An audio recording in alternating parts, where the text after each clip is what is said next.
நீதிமானுடைய பலன் ஜீவ விருட்சம், ஆத்துமாக்களை ஆதாயப்படுத்திக் கொள்ளுகிறவன் ஞானம் உள்ளவன் என்று நீதிமொழிகள் 11:30 நாம் வாசிக்கிறோம். நாம் இந்த உலகத்தில் ஜீவ விருட்சங்களாக நாம் இருக்கிறோம் என்பதை உணர்ந்து நாம் செயல்படும் பொழுது ஜீவ அந்த அந்த அந்த பலன், அந்த ஜீவன், அதை இந்த உலகத்துக்கு நாம் வெளிப்படுத்த முடியும். நாம் ஜீவ விருட்சமாக நாம் இருந்தோம்னா நம்மிடத்திலே கனியை புசிக்கிறவர்கள் அவங்க அந்த ரட்சிப்பை காண்பார்கள். அவருடைய ஆத்துமா ஆதாயப்படுத்தி கொள்ளப்படும். ஆகவே முதலாவது ஆத்துமாதாயம்னு வரும்பொழுது அதுக்கு முன்னாடி நான் எப்படி இருக்கிறேன், என்னுடைய வாழ்க்கை எப்படி இருக்கிறது, நான் ஒரு ஜீவ விருட்சமாக இருக்கிறேனா அப்படிங்கிறது ஒரு கேள்வியாக இருக்கிறது. ஆகவே தான் அந்த ஜீவ விருட்சத்தை குறித்து, ஜீவ கனியை குறித்து நாம் தொடர்ந்து பார்த்து கொண்டே வருகிறோம். இயேசுவை உடையவன் ஜீவனை உடையவன் என்று பார்க்கிறோம். குமாரன் இல்லாதவன் ஜீவன் இல்லாதவன் என்று வேதம் சொல்லுகிறது. இப்போ நித்திய ஜீவனில் நாம் நிலைத்திருக்க வேண்டும் என்பதை குறித்தெல்லாம் நாம் பார்த்தோம். சகோதரனை நம்ம சிநேகிக்கணும். சிநேகிக்கிறவன் ஜீவனில் என்ன பண்ணியிருக்கானா, நிலைத்து இருக்கிறான். சிநேகிக்காதவன் ஜீவனில் என்ன செய்யலை, அவன் மரணத்தில் நிலை கொண்டிருக்கிறான் என்று பார்க்கிறோம். அப்போ நம்ம எந்த பக்கத்தில் இருக்கிறோம் அப்படிங்கிறதெல்லாம் நம்ம பார்த்து கொள்ள வேண்டும் என்பதெல்லாம் நிறைய காரியங்களை உங்களுக்கு போதித்தேன். அதையெல்லாம் தாண்டி நாம் வரும் பொழுது இந்த உலகத்தில் நாம் பலன் கொடாத, கனி கொடாத நிலை எப்போ வருது அப்படின்னா, நம்ம வசனத்தெல்லாம் கேட்டு எல்லாத்தையும் நம்ம உள்வாங்கி வசனமெல்லாம் நம்முடைய இருதயத்தில் விதைக்கப்பட்டால் கூட அந்த வசனத்தோடு கொஞ்சம் கவலையும் தூக்கி உள்ளே வச்சோம்னா இப்போ இந்த வசனம் என்ன செய்ய மாட்டேங்குது, பலன் கொடுக்க மாட்டேங்குது. அப்போ இருதயத்துக்குள்ளே வசனத்தை மட்டும்தான் வைக்கணும். இருதயத்துக்குள்ளே கவலையவோ ஐஸ்வர்யத்தின் மயக்கத்தையோ சிற்றின்பங்களையோ என்ன செய்யக்கூடாது, உள்ளே வைக்கக்கூடாது. இருதயத்துக்குள்ளே எதை வைக்கணுமோ அதை மட்டும்தான் வைக்கணும். அதனால தான் வேத நீதிமொழிகள் சொல்லுது, உன் இருதயத்தை எல்லா காவலோடும் காத்துக்கொள் அப்படின்றது. அப்போ என்ன அர்த்தம்னா, நீங்கள் வைக்காட்டினாலும் கூட இந்த உலகம் அதெல்லாம் கொண்டு வந்து பிசாசு உங்களுடைய இருதயங்களுக்குள்ளே வைக்க விரும்புகிறான். கடவுள் வசனத்தை வைக்க விரும்புகிறாரு. இந்த உலகமும் பிரச்சனைகளும் என்ன, நம்முடைய வாழ்க்கையில் கவலைகளையும் சிற்றின்பங்களையும் ஐஸ்வர்யத்தின் மயக்கத்தையும் கொண்டு வந்து நம்முடைய வாழ்வுக்குள்ளே வைக்க நினைக்கிது. அப்போது நம்ம அதெல்லாம் தூக்கி வெளியே போடணும். வசனம் மட்டும் இருந்தால் வேதம் சொல்லுகிறது 100 என்ன செய்யுமா, பலன் தரும் போட்டிருக்கு. 100 பலன் தரும். ஆகவே தேவனுடைய வசனத்தை மட்டும் வைக்கணும். உலக கவலைகளை நம்ம உள்ளத்தில் நினச்சக்கூடாது, வைக்கக்கூடாது. அந்த கவலைக்கு பேரே பாருங்கள், உலக கவலைன்னு போட்டிருக்கு. கவலை பரலோகத்தில் கிடையாது. பரலோகத்திலேருந்து வர்ற தெய்வீகமான கவலையெல்லாம் ஒன்றுமே கிடையாது. எல்லாம் உலக கவலை. உலகத்தில் தான் கவலை வருது. பரலோகத்தில் கவலைக்கெல்லாம் இடம் இல்லை. அங்கே சந்தோஷம், மகிழ்ச்சி தான் இருக்குது என்று பார்க்கிறோம். சரி, இந்த உலகத்தில் ஒரு மனுஷன் எல்லாவற்றையும் ஆதாயப்படுத்தி கொண்டாலும் அது அவனுக்கு லாபம் அல்ல என்று பார்க்கிறோம். இப்போ உலகத்தில் இருக்கக்கூடிய எல்லாத்தையும் ஒருத்தர் ஆதாயப்படுத்தியிருந்தாலும் அது அவனுக்கு லாபம் அல்ல. ஏன்னா தன் ஜீவனை அவன் நஷ்டப்படுத்தும் பொழுது அவன் இந்த உலகத்தில் எவ்வளவு தான் ஆதாயப்படுத்தி இருந்தாலும் அது அவனுக்கு லாபம் அல்ல, அது அவனுக்கு லாபம் கிடையாது. ஏன்னா தன் ஜீவனை அவன் நஷ்டப்படுத்துகிறான். அப்போ என்னுடைய ஜீவனை காக்கணும். என்னுடைய ஜீவன் என்றால் என்னுடைய வாழ்க்கை, என்னுடைய ரட்சிப்பு, எனக்குள்ளே இருக்கிற நித்திய ஜீவனை நான் என்ன செய்யணும், காத்துக்கொள்ள. எனக்குள்ளே இருக்கக்கூடிய நித்திய ஜீவனை நான் காத்துக்கொள்ளாமல் நஷ்டப்பட விட்டு விடக்கூடாது. நிறைய நேரங்களில் அந்த நித்திய ஜீவனை இந்த உலக காரியத்தின் மேலே அதிக அக்கறை வைத்து அதை நஷ்டப்படுத்திடுறாங்க. அந்த நித்திய ஜீவனை குறித்து கவலையாக படுறது கிடையாது. வேதாத்தான் சொல்லுது, அந்த நித்திய ஜீவனை குறித்து நீங்கள் கவலை இல்லாமல் இருக்காதீங்க. அதை நஷ்டப்படுத்திங்க, உலகத்தில் நீங்கள் எவ்வளோ சம்பாதிச்சாலும் அது உங்களுக்கு லாபம் இல்லை அப்படின்னு வேதம் சொல்லுது. அதனால் உலக பொருளை சம்பாதிக்கும் போதே சைட் பை சைடாக நம்ம பெற்றிருக்கிற ஜீவனில் நம்ம நிலைத்திருக்கிறோமா அப்படிங்கிறத நம்ம என்ன செய்யணும், பார்த்து கொள்ள வேண்டும். அந்த ஜீவனில் இருந்தால்தான் நம்ம ஆத்துமாதாயம் பண்ண முடியும். இப்போ இந்த தேவனால் பிறக்கிறது எல்லாம் உலகத்தை என்ன செய்யுமா, ஜெயிக்கும். அப்போ நாம் மறுபடியும் பிறந்திருந்தால் நம்மளால் உலகத்தை ஜெயிக்க முடியும். இயேசுவை தேவனுடைய குமாரன் என்று விசுவாசிக்கிறவனை அன்றி உலகத்தை ஜெயிக்கிறவன் யார் அப்படி வேதம் கேட்குது. அப்படின்னா நான் இயேசுவை தேவனுடைய குமாரன் விசுவாசித்தா அதன் மூலமாக இந்த உலகத்தை நான் என்ன செய்ய முடியும்? ஜெயிக்க முடியும். உலகத்தில் வெற்றி சிறக்க என்னால் முடியும். உலகத்தை ஜெயிக்கிறவன் யார் என்று வேதம் சொல்லுகிறதை பார்க்கிறோம். உலகத்தை ஜெயிக்க என்னால் முடியும். சரி, இந்த உலகத்தை நான் ஜெயிக்கணும் அப்படின்னா உலகத்தை உலக ஞானத்தினால் நான் என்ன செய்ய முடியாது? ஜெயிக்க முடியாது. அதை குறித்து கடந்த வாரங்களில் பார்த்தோம். உலகத்தை உலகத்தின் ஞானத்தினால ஜெயிக்க முடியாது. இன்றைக்கி உலக ஞானம் ஒன்று இருக்கிறது, தேவ ஞானம்னு ஒன்று இருக்குது. உலக ஞானம் அப்படிங்கிறது வந்து இந்த உலகத்தில் கண்டுபிடிப்பாளர்கள், சயின்டிஸ்ட்டு, எத்தனையோ காரியங்கள் இந்த உலகத்தில் நிறைய படித்தவங்க அவங்களாம் கண்டுபிடிச்சி நமக்கு எழுதி வச்சுருக்கிறாங்க. புஸ்தக வடிவில் நிறைய இந்த உலகத்தில் இருக்குது. இந்த உலகம் நமக்கு ஞானம் என்று அடிப்படையில் சிலவற்றை வந்து கற்றுக் கொடுக்குது. ஆனால் அதையெல்லாம் தாண்டி தேவ ஞானம் என்பது வந்து பெரியது. இந்த உலகத்தினுடைய ஞானத்தை காட்டிலும் தேவனுடைய ஞானம் பெரியதாக இருக்கிறது. அதனால தான் வேதத்தில் 1 கொரிந்தியரில் 1:20 சொல்லப்பட்டிருக்கிறது, ஞானி எங்கே, வேதபாரகன் எங்கே, இப்பிரபஞ்சத்தினுடைய தர்க்கசாஸ்திரி. இவங்கெல்லாம் தர்க்கமெல்லாம் பண்ணுவாங்க. அவனுக்கு ஒரு பெரிய காரியம் ஞானமாக தெரியும். இந்த டிவிலெலாம் பாருங்கள், இந்த டிபேட் போடுவாங்க பாருங்கள். அவன் பிடிச்சது தான் பிடிச்ச முயலுக்கு 3 காலம் நினச்சிவான் நின்றுட்டு இருப்பான். அவனுக்கு அவன் காரியம் பெரிய ஞானமாக தோணும், அவன் செஞ்சது சரின்னு தோணும். அதிலே ஆர்கியூமெண்ட் பண்ணிட்டு இருப்பாங்க. சிலங்க சண்டையெல்லாம் போட்டு எந்திரிச்சு போயிடுவாங்க. இன்றைக்கி உலகத்தில் பார்க்குறோம். இதுதான் உலக ஞானம். அவங்க தர்க்க சாஸ்திரிகளாக இருந்து இதுதான் சரி அப்படின்னு என்ன பண்ணுவாங்க? தர்க்கமெல்லாம் பண்ணுவாங்க. உலக ஞானம் வந்து தர்க்கமெல்லாம் பண்ணும். ஆண்டவர் சொல்றாரு, வேத வாரகன் எங்கே, பிரபஞ்சத்துடைய தர்க்கசாஸ்திரி எங்கே, உலகத்தின் ஞானத்தை தேவன் பைத்தியமாக்கவில்லையா அப்படிங்கிறார். உலகத்தின் ஞானத்தை அவருடைய செயல்பாட்டினால தேவன் ஒரு வினாடி பொழுதில் பைத்தியம் அணைச்சிடுவார், பைத்தியமாக மாற்றிடுவார். அதான் தேவன். அவருடைய ஞானத்தினால கடைசிக்கு இவனுக்கு எல்லாம் மண்டையை பிச்சுக்கிற மாதிரி இருக்கும். ஏன்னடா இவ்வளோ நாளுக்குள்ளே இந்த காரியம் முடிஞ்சிடும்னு நினச்சோம், இதுக்கு மேலே இவங்களால் செயல்பட முடியாதுன்னு நினச்சோம், இவங்க எப்படி செயலாற்றி கொண்டிருக்கிறாங்க, இவங்க எப்படி வெற்றி பெற்று கொண்டிருக்கிறாங்க அப்படின்னு சொல்லி அவங்களுக்கு கடவுளுடைய செயல்களை பார்க்கும் பொழுது பைத்தியம் பிடிச்சது மாதிரி என்ன செய்யுமா இருக்குமா. தேவன் வந்து தேவ ஞானத்தினால இவ்வுலகத்தின் ஞானத்தை தேவன் என்ன பண்ணினாராம்? பைத்தியமாக மாற்றிடுறாரு. அதுதான் தேவன். அதனால தான் வேதம் சொல்லுகிறது, இந்த தேவ ஞானத்துக்கு ஏற்றபடி உலகமானது சுய ஞானத்தினால தேவன் என்ன பண்ணலை. இன்றைக்கி சுய ஞானத்தினால இந்த தேவனை கண்டுபிடிக்க முடியும்னு சொன்னால் படித்தவன் ஞானி என்று போற்றப்படுகிறவர்கள், பெரிய அறிவாளிகள் என்று சொல்கிறவங்கெல்லாம் இயேசு என்ன செஞ்சுருக்கணும்? கண்டுபிடிச்சிருக்கணும் இல்லையா? மெய் தேவனை கண்டுபிடிச்சிருக்கணும். பெரிய பெரிய படிப்பாளின்னு சொல்கிறவங்க கூட கடவுள் யாருன்னு தெரியாமல் என்ன செய்கிறான்? அந்த உலகத்தில் மறிக்கிறான். பெரிய பெரிய விஞ்ஞானிகள் கூட சந்திரமண்டலத்துக்கு போயிட்டு வந்துட்டு கூட அவன் வந்து கடவுளை விசுவாசிக்காமல் என்ன பண்ணுறான்? மறிக்கிறான். அப்படிப்பட்ட நிலையில் இருக்கேன்னா உலக ஞானத்தினால அவன் தேவன் என்ன செய்ய முடியாது? அறிய முடியாது. ஆனால் வேதம் சொல்லுகிறது, பைத்தியமாய் தோன்றுகிற பிரசங்கத்தினாலே விசுவாசிகளை ரட்சிக்க தேவனுக்கு பிரியமாக ஆயிற்று என்று பார்க்கிறோம். பாருங்க, பைத்தியமாக தோன்ற பிரசங்கத்தினால தேவன் ரட்சிக்க அவர் பிரியமுள்ளவராக இருக்கிறார் என்று பார்க்கிறோம். ஏனென்றால் தேவ ஞானம் வந்து அதை சொல்லும் பொழுது உலக ஞானம் படைத்த மனிதர்களுக்கெல்லாம் இது பைத்தியகாரத்தனமாக தான் தோணும். ஆனால் இந்த உலகத்தை ஜெயிக்கணும்னா உலக ஞானம் போதாது, தேவ ஞானத்தினால தான் நீங்கள் ஜெயிக்க முடியும். வியாதியை ஜெயிக்கணும்னா உலக ஞானம் போதாது, தேவனுடைய ஞானத்தினால்தான் நீங்கள் வியாதி என்ன செய்ய முடியும்? ஜெயிக்க முடியும். தரித்திரத்தை ஜெயிக்க உலக ஞானம் போதாது, தேவ ஞானத்தினால்தான் தரித்திரத்தை ஜெயிக்க முடியும். நீங்கள் இதெல்லாம் புரிந்து கொள்ள வேண்டும். இன்னைக்கு உலகத்தில் ரொம்ப ஞானமாக செயல்படுற மாதிரி சில மனிதர்கள் சொல்கிறாங்க, செயல்படுறாங்க. நான் சொன்னேன், உலக தேவ ஞானம் வரும்பொழுது அது இந்த உலகத்தில் சொல்கிறாங்கல்ல ஞானம்னு, அதெல்லாம் காட்டிலும் பல 100 மடங்கு 1000 மடங்கு பெரியது.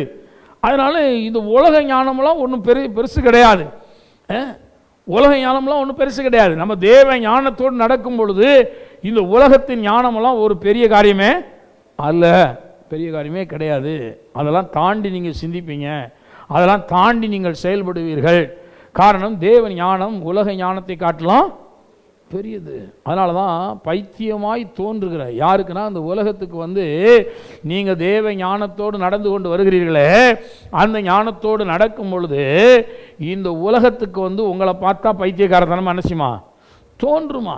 அதனால தான் அது வந்து தேவ ஞானங்கிறது வந்து ஒரு பைத்தியம் இல்லை, பைத்தியமாய் சிலருக்கு தோன்றும். அடுத்தவனுக்கு நம்மளை பார்த்தா பைத்தியம் மாதிரி என்ன செய்யும் தோணும். என்னடா சம்பாதிக்கிறான், போய் கோயில் கொடுத்துட்ருக்கான், தசமம் வாங்குகிறான், காணிக்கைங்கிறான், முதற்பலங்கிறான், பங்காளருங்கிறான், என்னென்னமோ கொண்டு போய் கொடுத்துட்ருக்குறாங்க, இவங்கெல்லாம் என்றைக்கு முன்னேற போகிறாங்க அப்படிங்கிற மாதிரி கூட உலகம் நினைக்கலாம். சில நேரங்களில் எல்லோரும் ரொம்ப தீவிரமாக உழைச்சிட்டு இருக்கும்போது நாட்களை நேரங்களை வீணாக்கிட்டு இப்படி வாரந்தோறும் போய் கோயில் உட்காந்துட்டு இருக்கிறாங்க, இதெல்லாம் தேவையா அப்படின்னு உலகம் நினைக்கலாம். அவர்களுக்கு இந்த ஞானம் பைத்தியமாக என்ன செய்யுமா தோன்றுமா. அதனால தான் பைத்தியமாய் தோன்றுகிற பிரசங்கத்தினாலே, அது பைத்திய பிரசங்கம் கிடையாது, அது பெரிய ஞானத்தின் பிரசங்கம். தேவனுடைய வார்த்தைக்குள்ளே ஞானம் இருக்கிற ஒவ்வொரு பிரசங்கங்களும் ஞானத்தின் பிரசங்கங்கள். ஞானம் கூப்பிடுகிறது இல்லையோ, புத்தி சத்தமிடுகிறது இல்லையோ என்று பார்க்கிறோம். ஞானம்தான் பேசுது. அப்போது பிரசங்கமெல்லாம் வந்து ஞானத்தின் பிரசங்கம். ஆனால் உலகத்தில் இருக்கிற மனுஷனுக்கு, கடவுளை அறியாத மனுஷன் வந்து உட்காந்தானா அவனுக்கு இதெல்லாம் எப்படி தோணுதான் பைத்தியமாக தோன்றுது. பைத்தியம் மாதிரி அவனுக்கு தோணுது. ஏன்னா அவன் உலக ஞானத்தின்படி தேவனை அறிய முயற்சி பண்ணுறான். உலக ஞானத்தினால தேவனை அறிய முடியாது. பைத்தியமாய் தோன்றுகிற பிரசங்கத்தினாலே விசுவாசிகளை ரட்சிக்க தேவனுக்கு பிரியமாயிற்று என்று பார்க்கிறோம். அதனால தான் பவுல் சொல்லும்போது 23 வசனத்தில் 1 கொரிந்தியரில் 1:23 நாங்களோ சிலுவையில் அறையப்பட்ட கிறிஸ்துவை பிரசங்கிக்கிறோம். சிலுவையில் அறையப்பட்ட கிறிஸ்துவை பிரசங்கிக்கிறோம். இன்றைக்கி நிறைய நேரங்களில் இயேசுனுடைய சிலுவை பாடுகளை பிரசங்கிக்கும் போது அவர் 2000 வருஷத்துக்கு முன்னாடி மரிச்சதுக்கு எனக்கு என்ன சம்மந்தம் இருக்குங்கிற மாதிரி மனுஷன் நினைக்கிறான். இவனுக்கு விளங்க மாட்டேங்குது. ஏனால் அது வந்து அவனுக்கு பைத்தியகாரத்தனமாக தோன்றுது. நீங்கள் இப்படிலாம் சொல்லிட்டு இருக்க ஒரு பைத்தியகாரத்தனமாக தோணலையா அப்படின்னு அவன் நம்மளை பார்த்து கேட்குறான். காரணம் அவனுக்கு பைத்தியம் மனசு தோன்றுது. ஆனால் உலகத்தை நீங்கள் ஜெயிக்க வேண்டுமானால் பாருங்கள், அது மறுபிறப்பு முக்கியம், தேவ ஞானம் முக்கியம். பாருங்கள், தேவனால் பிறப்பதெல்லாம் உலகத்தை நசியமா. அப்போ உலகத்தை ஜெயிக்கனா ஃபஸ்ட்டு நமக்கு என்ன தேவை? ஒரு born again எக்ஸ்பீரியன்ஸு அவசியம். மறுபடியும் பிறந்த அனுபவம் நமக்கு ரொம்ப அவசியமான ஒன்றாக இருக்கிறது. மறுபிறப்பு. அப்போ நான் தேவனால் பிறந்துட்டேன்னா நான் ஜெயிக்க முடியும். எப்படி ஜெயிக்க முடியும்? மறுபடியும் பிறந்தவன் உலக ஞானத்தை வச்சுட்டு தேவனை இந்த உலகத்தை என்ன செய்ய முடியாது, ஜெயிக்க முடியாது. உலகத்தை ஜெயிக்க வேண்டுமானால் மறுபடியும் பிறந்த எனக்கு தேவனால் அருளப்படுகிற தெய்வீக ஞானம் ரொம்ப ரொம்ப ரொம்ப ரொம்ப அவசியமானதாக இருக்கிறது. தேவ ஞானம் ரொம்ப அவசியம். அப்போ தேவ ஞானத்தை உடையவர்களாக இருந்தால் பைத்தியமாக தோன்றுகிற இந்த பிரசங்கத்தினால தேவன் நம்மளை என்ன பண்ணுவார்? ரட்சிப்பார், விடுதலையாக்குவார், பிரச்சனைகள்லேருந்து வெளியே கொண்டு வருவார், கஷ்டங்கள்லேருந்து வெளியே கொண்டு வருவார், வியாதியிலிருந்து நம்மளை குணமாக்கி ஆசீர்வதிப்பார். அப்போது பைத்தியமாய் தோன்றுகிற சிலுவை குறித்த பிரசங்கங்கள் இந்த உலகத்துக்கு பைத்தியமாக தோணலாம். தேவ ஞானத்தின்படி நீங்கள் பார்த்தால் அது மெய். அதை நீங்கள் அப்படியே விசுவாசிக்கும் பொழுது அதன் மூலமாகத்தான் உங்களுக்கு ரட்சிப்பு என்ன செய்து இருக்கிறது, விடுதலை அதில் தான் இருக்குது. ஆகவே பைத்தியமாய் தோன்றுகிற இந்த தெய்வீக ஞானத்தினால, அந்த பிரசங்கத்தினால தேவன் உங்களை ரட்சிக்க அவருக்கு பிரியமாயிற்று. சில நேரங்களில் சில பிரசங்கங்களை பண்ணும் பொழுது அதை தெய்வீக ஞானத்தோடு யோசித்து பார்க்காட்டினா அது பைத்தியமாக தான் நிச்சயமா நமக்கு தோன்றும். நமக்கே அப்படி தான். அதாவது ரட்சிக்கப்பட்டதுக்கு மறுபடியும் பிறந்தவனுக்கு கூட வேதம் என்ன சொல்லுதுன்னா, இவனை வந்து விசாலமான மனதுடையவனாக இருக்கானா அல்லது கார்னல் மைண்டட் பர்சன், ஜென்ம சுபாவம் உள்ள மனிதனாக அவன் இருக்கிறானா அப்படின்னு வேதம் சொல்லுகிறது. ஒன்றும் உலகத்தானுக்கு இது பைத்தியமாக தோணுது. ஏன்னா அவன் மறுபடியும் பிறக்கலை, அவனுக்கு தேவ ஞானம் இல்லை. இப்போ மறுபடியும் பிறந்துட்டு கூட ஒரு விசுவாசி தேவ ஞானத்தின்படி இந்த வாக்குத்தத்தங்களை, இந்த தேவனுடைய வார்த்தைகளை, இந்த சிலுவையை அவன் பார்க்கலைன்னா அவன் இன்னும் பழைய மனதோடு, அதாவது பழைய எண்ணங்களோடு, புதுப்பிக்கப்படாத ஆத்மாவோடு, புதுப்பிக்கப்படாத அந்த நினைவுகளோடு அவன் இந்த வாக்குத்தத்தங்கள் எல்லாம் சிந்தித்து பார்க்கும் பொழுது அவனுக்கு இது பைத்தியமாக தான் தோணுமா. இப்போ வந்து பாருங்கள், 2ஆம் அதிகாரத்தில் 14ஆம் வசனம், ஜென்ம சுபாவமான மனுஷனும் தேவனுடைய ஆவிக்குரியவைகளை ஏற்றுக்கொள்ளான். அவன் ஏற்றுக்க மாட்டானா. வந்து பிரசங்கம் கேட்குற எல்லாரும் எல்லா பிரசங்கத்தையும் ஏற்றுக்கொள்றாங்களான்னு கேட்டால் நிறைய பேர் ஏற்றுக்கொள்றது இல்லை. சிலர் வந்து சத்தியம்தான் அப்படி சொல்லி முழுமையாக அணைச்சிறாங்க, இது சத்தியம் நம்ம இதை ஏற்றுக்கொள்ளணும் அப்படின்னு ஏற்றுக்கொள்கிறாங்க. சிலர் வந்து சத்தியம்தான் ஆனால் அதனால் வந்து முழுசால என்ன செய்ய முடியாது, இதை பின்பற்ற முடியாது அப்படி. சிலர் என்ன பண்ணுறாங்கன்னா, ஐயோ இது சத்தியத்துக்கு மாறால சொல்கிறது மாதிரி இருக்குது அப்படின்னு சிந்திக்கிறாங்க. சிலர் என்ன நினைக்கிறாங்க, இது சத்தியமே கிடையாது அப்படின்னு வெளியே போய் பேசிகிட்டு இருக்கான். இங்கே வந்து பிரசங்கம் கேட்டுவிட்டு இப்படி 4 விதமான மனிதர்களை பார்க்கலாம்.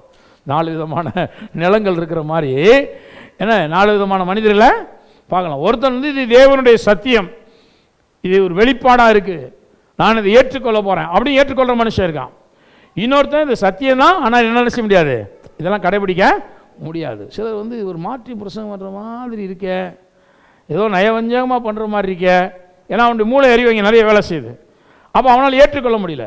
இன்னொருத்தர் என்ன பண்ணான்னா, வெளியில் போய் இது சத்தியமே கிடையாது, நான் அறிஞ்சு வச்சிருக்கிறது தான் சரி அப்படின்னா அவன் உலக ஞானத்தின்படி என்ன செய்ய ஆரம்பிக்கிறான், அவன் பேச ஆரம்பிக்கிறான். இப்படி 4 விதமான மனிதர்கள் இந்த உலகத்தில் இங்கே வந்து பிரசங்கம் கேட்குற ஆள்களில் அவங்களாம் ரட்சிக்கப்படாதவங்க கிடையாது, ரட்சிக்கப்பட்டு தேவனுடைய ஆலயத்துக்கு உட்பட்டிருக்கிற மனிதர்களே இந்த வெரைட்டியை பார்க்க முடியும். அதெல்லாம் சபைக்குள்ள உள்ள குழப்பம். ஏன்னா எல்லாரும், அதனால தான் பவுல் சொல்றாரு, என்கிட்ட வார்த்தையை நீங்கள் கேட்ட பொழுது அது தேவனுடைய வசனமாகவே ஏற்றுக்கொண்டபடியினால நான் தேவனை என்ன செய்கிறேன், ஸ்தோத்தரிக்கிறேன் அப்படின்னு சொல்கிறார்.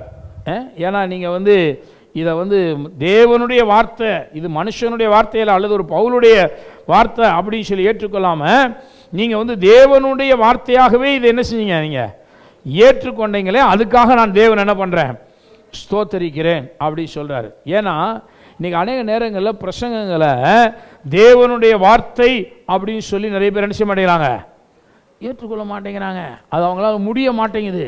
அவங்களுடைய சுய ஞானம் அல்லது அவங்க உலக ஞானம், இது வரைக்கும் உலகத்தில் கடந்து வந்திருக்காங்களே அந்த உலக ஞானம் அல்லது ஜென்ம சுபாவமான காரியங்கள் இதெல்லாம் சேர்ந்து என்ன பண்ணுதுன்னா இந்த தேவ ஞானத்தை ஏற்றுக்கொள்ள விட மாட்டேங்குது, அவங்கள விட மாட்டேங்குது.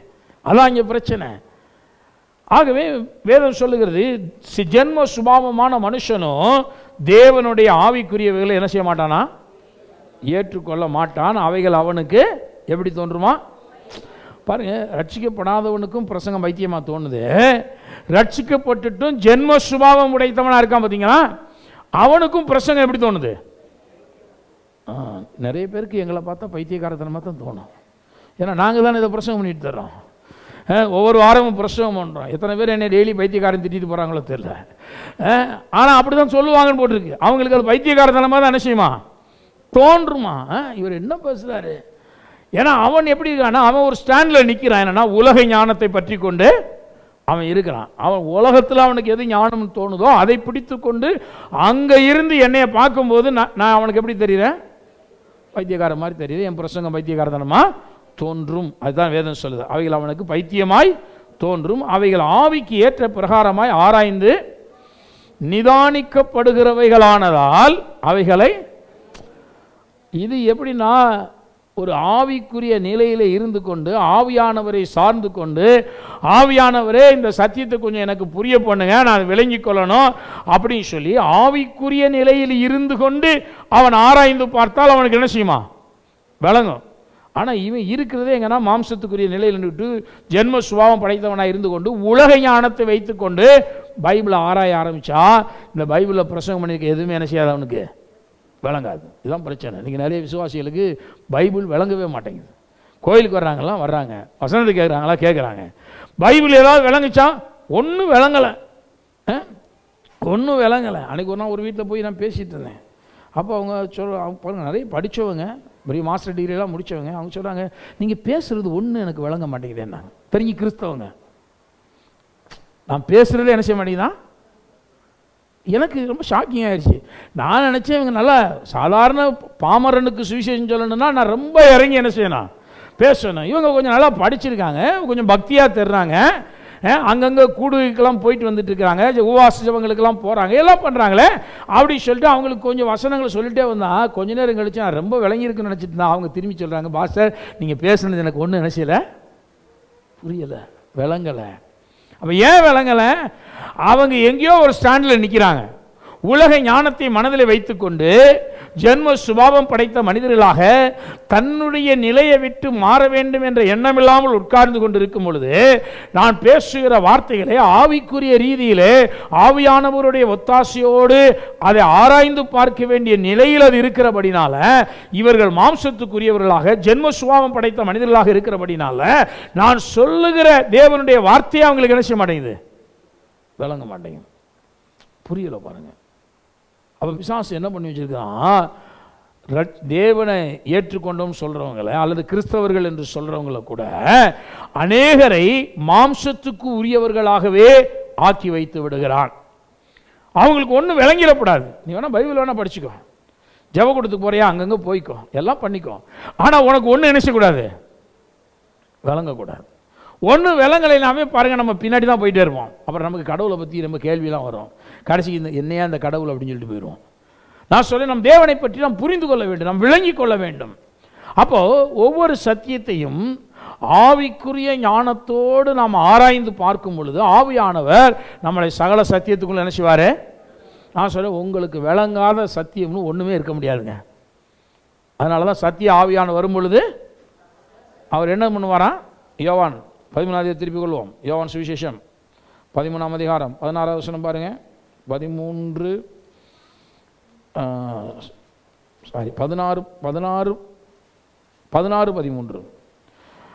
சத்திய ஆவியாகி அவர் வரும்போது சகல சத்தியத்திற்கு உள்ளும் உங்களை நடத்துவார். அவர் தம்முடைய சுயமாய் பேசாமல் தாம் கேள்விப்பட்டவைகளை யாவையும் சொல்லி வரப்போகிற காரியங்களை உங்களுக்கு அறிவிப்பார்.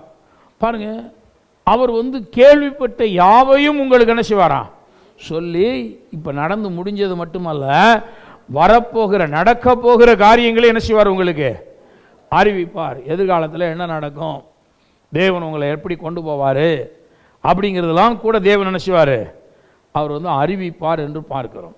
சகல சத்தியத்திற்குள்ளும் இந்த வார்த்தையை நீங்கள் மனதில் வைத்துக் கொள்ள வேண்டும். பைபிளில் ஒரு விசுவாசிக்கு விளங்காத சத்தியம்னு ஒன்றுமே நினைச்சக்கூடாது, இருக்கவே கூடாது. விளங்காத சத்தியம்னு சொல்லி இருக்கவே கூடாது. பைபிளை நல்லா படிக்கணும். நிறைய நேரங்களில் பாருங்கள், ஞாயிற்றுக்கிழமையோட சிலர் பைபிளையும் இங்கேயே வச்சுட்டு போயிடுவாங்க.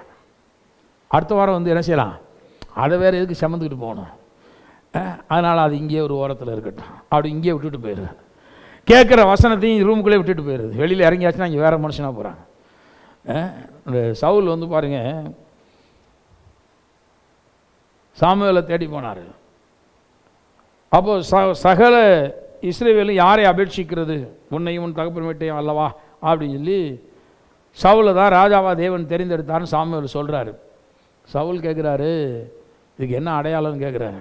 அப்போ அவர் சொல்கிறாரு, நீ குறிப்பிட்ட இடத்துல போகும்பொழுது கர்த்தருடைய தீர்க்கதரிசிகளை சந்திப்பாய், அந்த நேரத்தில் கர்த்தருடைய ஆவியானவர் உண்மையில வருவார், நீ வேறே மனுஷனாகி தீர்க்கதரிசனம் என்ன செய்வ உரைப்பா. எல்லாரும் சவுலும் தீர்க்கதரிசிகளில் ஒருவனோ, அதிலிருந்து பழமொழியே வந்துச்சு. அப்படி மாறும். நான் சொல்கிறேன், நம்மளை தேவன் இந்த உலகத்திற்கு பழமொழியாக வைக்கிற தேவன். அவர் ஒரு மாற்றத்தை உண்டு பண்ணுவார். சவுலுக்கும் தீர்க்கதரிசனத்துக்கு சம்மந்தமே கிடையாது. ஏன்னா அவன் லேவி கோத்திரம் கிடையாது, அவன் பென்யமீன் கோத்திரத்தை சார்ந்தவன். அவன் கடைசி கோத்திரம், அவன் தலையானவன் அல்ல, வாளானவன். ரெண்டாவது, அவங்க தகப்பனுடைய வீடு ரொம்ப சின்ன வீடு, ரொம்ப சின்ன குடும்பம், பேர் பெற்ற குடும்பமெல்லாம் கிடையாது. சும்மா 2 கழுதையை வச்சு ஏதோ புதிய பொழப்பு நடத்திட்டு இருந்தாங்க. அதனால தான் அந்த கழுதை காணாமல் போனவுடனே உலகமே தேடி வர்றான். கழுதை எங்கேயாவது ஆப்பிடுமான்னு. கழுதை போனால் போயிட்டு போது இருக்கனால முடியலை. ஆனால் அப்படிப்பட்ட குடும்பத்திலிருந்து ஒரு ராஜாவை தேவன் ஏற்படுத்தி அவர் சொல்றாரு, நீ போகும்பொழுது வழியில் தீர்க்கதரிசிகளை சந்திப்பாய், கர்த்தருடைய ஆவியானவர் மேல் வருவாரு, அப்பொழுது நீ என்ன ஆவாய், வேறே மனுஷனாவாய். இப்ப இருக்கிற ஆளா நினைச்ச மாட்ட, இருக்க மாட்ட. அபிஷேகம் வரும் பொழுது நீ வேறு மனுஷனா என்ன செய்வாய், மாறுவாய். நான் சொல்லுகிறேன், அபிஷேகத்தையும் தேவ ஞானத்தையும் நீங்கள் சார்ந்து கொள்ளும் பொழுது ஏற்கனவே வாழுகிற மாம்சத்துக்கு உரியவர்களாகவோ ஜென்ம சுபாவம் படைத்தவர்களாக இல்லாமல் நீங்கள் வேறே மனுஷராய் என்ன செய்வீர்கள், எத்தனை பேர் அப்படிப்பட்ட அனுபவம் வேணும்னு விரும்புகிறீங்க? ஹல்லேலூயா. நான் சொல்றேன், நம்ம ஜென்ம சுபாவம் படைத்த மனிதர்களாக மாம்சத்துக்குரியவர்களாக வாழ்றதை விட்டுட்டு வேறு மனுஷர்களாக வாழும்படி அழைக்கப்பட்டவர்கள். நாம் ஒரு புதிய வகையை சார்ந்தவர்கள். நம்முடைய விசுவாசம் எல்லாம் உலகம் பார்க்கும் பொழுது இந்த உலகத்துக்கு நம்முடைய விசுவாசத்தை குறித்து ஆச்சரியம் வரணும். எப்படிங்க இதை நம்பிட்டு இருக்கிறாங்க அப்படின்னு. நான் சொல்றேன், நம்பப்படுகிறதிலே உறுதியும் காணப்படாதவர்களின் நிச்சயம்தான் விசுவாசம் என்று வேதம் சொல்லுகிறது. ஆகவே நான் நம்புகிற காரியத்திலே நான் உறுதியாக இருக்க போகிறேன், அவ்வளவுதான். உலகமும் சூழ்நிலைகளை எப்படி மாறினாலும் பரவாயில்ல. ஏன்னா என்னுடைய அறிவு, வேத அறிவு என்பது உலகத்தினுடைய அறிவை காட்டிலும் வித்தியாசமானது. ஜென்ம சுபாவம் படைத்த மனிதன் இந்த வேதத்தை புரிந்து வைத்து இருப்பதை காட்டிலும் நான் இந்த வேதத்தை புரிந்து கொண்ட விதம் வித்தியாசமானது. ஆகவே தேவ ஞானத்தோடு நான் இந்த வேதத்தை விசுவாசிக்க போகிறேன். காலங்களை தாண்டி விசுவாசிக்க போறேன். சமயங்களை தாண்டி நான் விசுவாசிக்க போறேன். சூழ்நிலைகளை தாண்டி நான் விசுவாசிக்க போகிறேன். தேவ ஞானத்தின்படி நான் விசுவாசிக்க போகிறேன். எல்லாரும் சொல்லுங்க, நான் வேதத்தை உலக ஞானத்தின்படி அல்ல, உலக அறிவின்படி அல்ல, தேவ ஞானத்தின்படி, தேவ அறிவின்படி நான் விசுவாசிக்கிறேன். நான் விசுவாசிக்கிற காரியத்தை எனக்கு தேவன் செய்ய வல்லவராக இருக்கிறான். கரங்களை தட்டி கர்த்தரை சோதரிவா. ஹல்லேலூயா, ஹல்லேலூயா, ஹல்லேலூயா, ஹல்லேலூயா, ஹல்லேலூயா, ஹல்லேலூயா, ஹல்லேலூயா, ஹல்லேலூயா. அதனால நம்ம என்னைக்குமே பாருங்க, தேவ ஞானத்தை சார்ந்து கொண்டா இந்த ஆவியானவர் எல்லா சத்தியங்களையும் நமக்கு என்ன பண்ணுவார்? விளங்க பண்ணுவார். எல்லா சத்தியமும் நமக்கு விளங்க ஆரம்பிக்கும். நாம் விளங்காமல் புரியாமல் விசுவாசியாத விசுவாசிகளாக நாம் இருக்கவே மாட்டோம். தேவ ஞானத்தை நீங்கள் அடைந்து கொண்டால் அந்த ஞானத்தினாலே இந்த மெட்டீரியல் வேர்ல்டு, இந்த பொருளாதாரம் நிறைந்த பொருட்களால் ஆன இந்த உலகத்தை, பிசிக்கல் வேர்ல்டை நீங்கள் கண்டிப்பாக ஜெயிப்பீர்கள். பிசிக்கல் வேர்ல்டை ஜெயிக்கணும்னா ஸ்பிரிச்சுவல் விஸ்டம் நமக்கு அவசியம். தெய்வீக ஞானத்தினால் மாத்திரமே இந்த உலகத்தை நம்ம ஜெயிக்க முடியும். இல்லைன்னா அந்த உலகத்தை ஜெயிக்க முடியாது. உலகத்தை தேவனால் பிறப்பதெல்லாம் உலகத்தை ஜெயிக்கும். தேவ ஞானத்தின் மூலமாக தேவன் நம்ம என்ன பண்றாரு? உலகத்தை வெற்றி சிறக்க பண்ணுகிறதாக இருக்கிறதை பார்க்கிறோம். அதனால தான் மறைக்கப்பட்டதுமாய் இருந்த தேவ ஞானத்தை பற்றி நாங்கள் பேசுகிறோம்னு பவுல் சொல்றார். 1 கொரிந்தியரில் 2:7 பாருங்க, உலக தோற்றத்துக்கு முன்னே தேவன் தம்முடைய மகிமைக்காக ஏற்படுத்தினதும் மறைக்கப்பட்டதுமாய் இருந்த ரகசியமான ஞான தேவ ஞானத்தையே பேசுகிறோம். இந்த தேவ ஞானம் அப்படிங்கிறது பிசாசினுடைய கண்களுக்கு மறைக்கப்பட்டது. பாருங்க, நீங்கள் உலகத்தில் ரொம்ப ஞானமாக ஒரு காரியத்தை செய்கிறீங்கன்னு வச்சுக்கோங்களேன், பிசாசு இருக்கானே அவனுக்கும் ஞானமெல்லாம் இருக்கு. அவன் தானியேலை போல ஞானமான்னு போட்டிருக்கு. யாரு? லூசிஃபர். அவனுக்கு நிறைய ஞானம் இருக்கு. ஆனால் அவனுக்கு மறைக்கப்பட்ட தேவ ஞானமும் இருக்கிறது. அப்போ உலக ஞானத்தை வச்செல்லாம் பிசாசு ஜெயிக்க முடியாது. அவன் ஞானத்தை பயன்படுத்தி உங்களை ஏமாத்திடுவான்.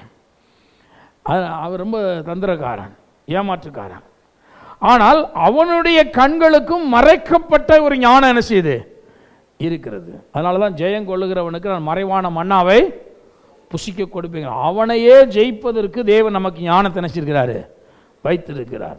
அதனால தான் வேதம் சொல்லுகிறது, உலக தோற்றத்துக்கு முன்னே தேவன் தம்முடைய மகிமைக்காக ஏற்படுத்தினதும் மறைக்கப்பட்டதுமாய் இருந்த ரகசியமான தேவ ஞானத்தை பேசுகிறோம் அப்படி சொல்றார். மறைக்கப்பட்டதுமாய் இருந்த தேவ ஞானம்.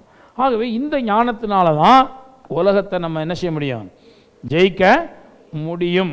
ஆகவே பவுல் சொல்லும் பொழுது அவர் கலாத்தியரில் 6ஆம் அதிகாரம் திருப்பி கொள்வோம் பாருங்க. கலாத்தியர் 6ஆம் அதிகாரம் 14ஆம் வசனம் பாருங்க. நானும் நம்முடைய கர்த்தராகிய இயேசு கிறிஸ்துவின் சிலுவையை குறித்தே அல்லாமல் வேறு ஒன்றையும் குறித்து மேன்மை பாராட்டாது இருப்பேனாக. அவரால் உலகம் எனக்கு சிலுவையில் அறையுண்டிருக்கிறது, நானும் உலகத்திற்கு சிலுவையில் அறையுண்டிருக்கேன். இந்த உலகத்தை ஜெயிக்கிறது பற்றி பார்த்துட்டே வர்றோம். இந்த உலக கவலையை ஜெயிக்கிறது. உலகத்தை ஜெயிக்கிறதுனா உலகத்தினுடைய எந்த காரியமும் நம்மளை டாமினேட் பண்ண என்றைக்குமே என்ன செய்யக்கூடாது, விட்டுறக்கூடாது. அது பொருளாதாரமாக இருக்கட்டும், அல்ல உலகத்தில் இருக்கக்கூடிய அந்தஸ்துகள், பதவிகள், உலகத்தினுடைய பெருமைகள் எதுவாக இருக்கட்டும், உலகத்தினுடைய செல்வங்கள் எதுவுமே நம்மளை என்ன செய்யக்கூடாது, மேற்கொள்ளவே கூடாது. எல்லாவற்றையும் அதனால தான் ஆண்டவர் ஆதாமை ஆசீர்வதிக்கும் போதே ஒரு வார்த்தையை சொன்னார் பாருங்கள். என்ன சொன்னார்னா, எல்லாவற்றையும் என்ன பண்ணுங்க, நல்லா சிஸ்டர் சொல்லிட்டாங்க, என்ன பண்ணி கீழ்ப்படுத்தி என்ன பண்ணி, எதையாவது தலையில் தூக்கி வச்சுக்கன்னு சொல்லிக்காரா? இப்போ இது ரொம்ப பெரிய ப்ரிசியஸானது, இதை தூக்கி உன் தலையில் வச்சுக்கோ, மண்டைக்கில் வச்சு தலையில் வச்சுக்கிறோம், மூளைக்கில் வச்சுக்கிறது. ஏன்னா என்கிட்ட நிறைய அசட் இருக்குது, எனக்கு இத்தனை ஏக்கர் இருக்குது, எனக்கு இவ்வளோ பணம் இருக்குது, இதெல்லாம் தூக்கி எங்கே வைக்கிறது, மூளைக்குள்ளே வச்சுக்கிறது.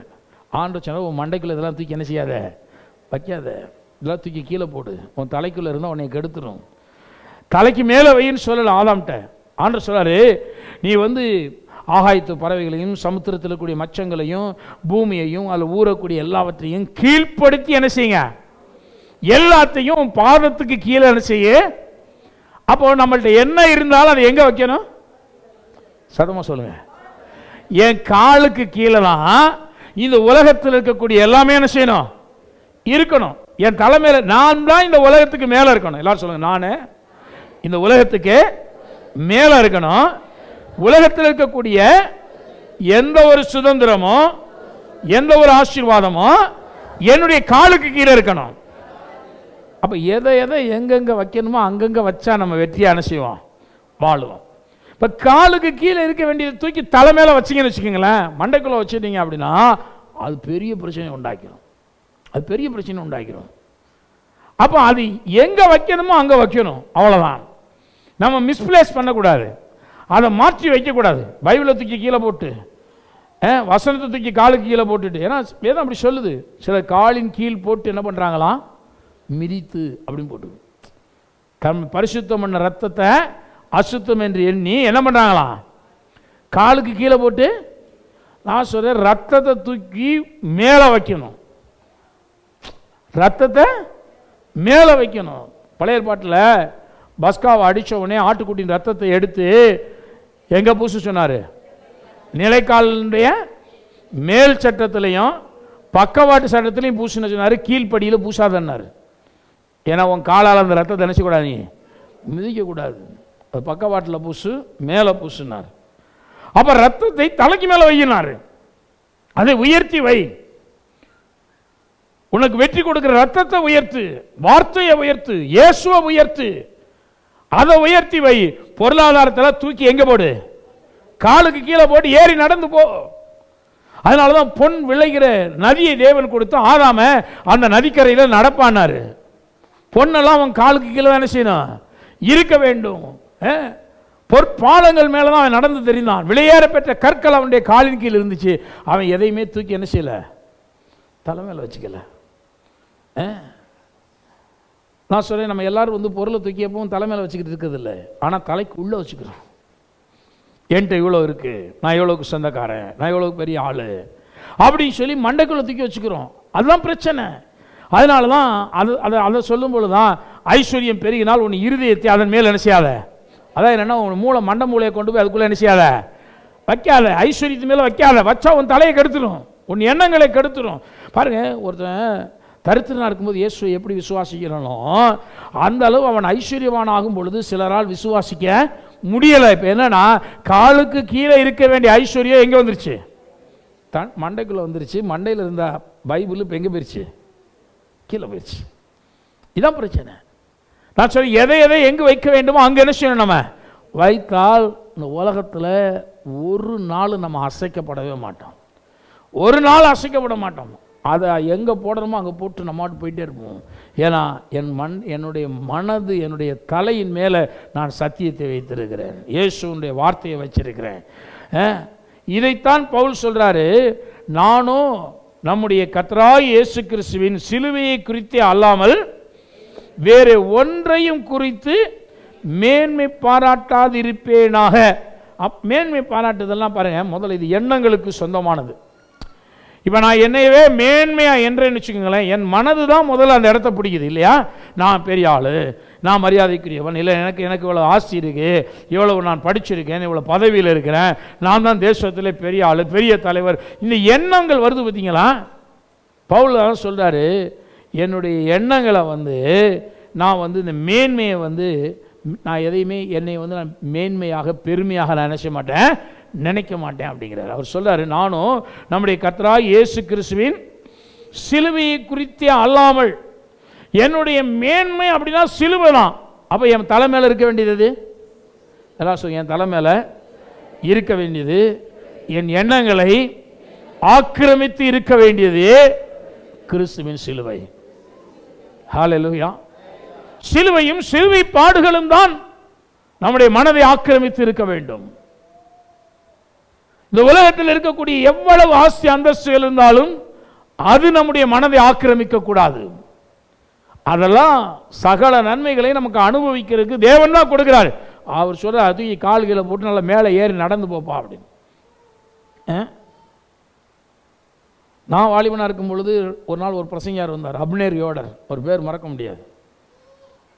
அவர் அவர் அவர் இந்த ட்ரெஸ் ஒர்க் பண்ணுறவர், பெரிய பெரிய கம்பெனிகளில் அவர் பெரிய கம்பெனி வச்சுருக்கிறார். அவரை கூட்டிகிட்டு இருந்த பிரசங்கியார் சொன்னார், ஒரு நாள் இந்த ஆளுடைய வீட்டுக்கு போயிருந்தேன், இந்த வீட்டுக்குள்ளே போய் எனக்கு நடக்கிறதுக்கு கால் கூசிச்சுனார். நான் சொன்னேன் என்ன அப்படின்னு கேட்டால், அவர் தரையிலெல்லாம் தங்க பிளேட் அடித்து வச்சுருக்காரு அப்படின்னார். தரையிலெல்லாம் நம்ம சிமெண்ட் போடுறதுக்கே கொஞ்சம் யோசிக்கிறோம், இப்போ டைல்ஸ் போடுறதுக்கு அதுக்கு மட்டும் ரொம்ப யோசிக்கிறோம், டைல்ஸ் வீடெல்லாம் தேவையா அப்படின்னு.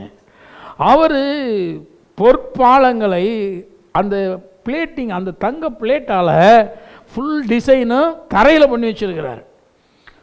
அவங்க ரெண்டாவது அவங்க ஷூ போட்டு தான் வீட்டுக்குள்ளே நடக்கிறவன், செருப்பு ஷூ போட்டுக்கிட்டு தான் அந்த வீட்டுக்குள்ளே நடந்து போகிறாரு.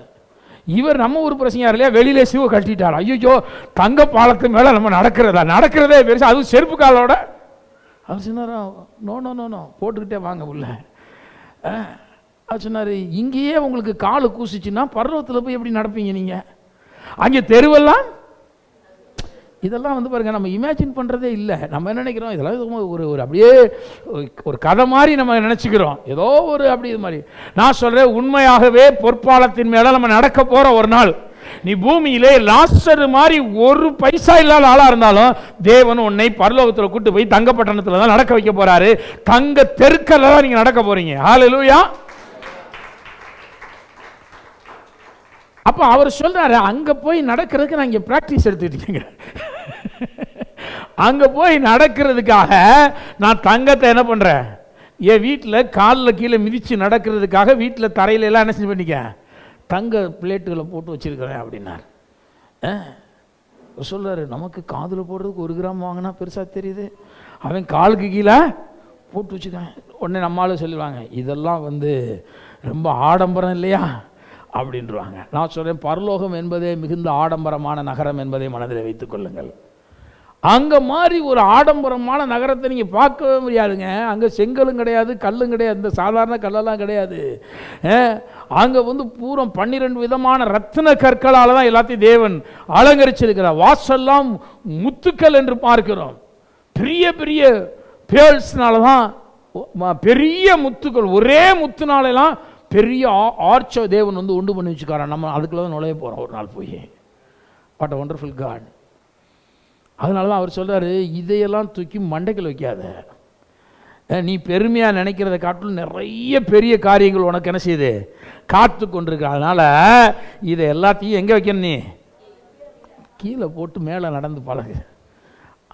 என்னுடைய சிலுவையை தூக்கி உன் மனதுக்குள்ளே வை, கல்வாரியை தூக்கி மனதில் வை, என்னுடைய வேதத்தை தூக்கி மனதில் வை, வசனங்களை தூக்கி தலைமையில வை.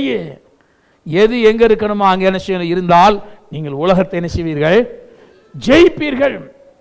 நம்ம நல்ல கிறிஸ்தவங்க தாங்க, ஜெபிக்கிறவங்க தான். ஆனால் வைக்க வேண்டியதை வைக்க வேண்டிய இடத்துல வைக்காம மாற்றி வச்சுட்டோம் சொன்னோம்னா பெரிய குழப்பமாயிருது, அப்படியே கன்ஃபியூஸ் ஆயிரும்.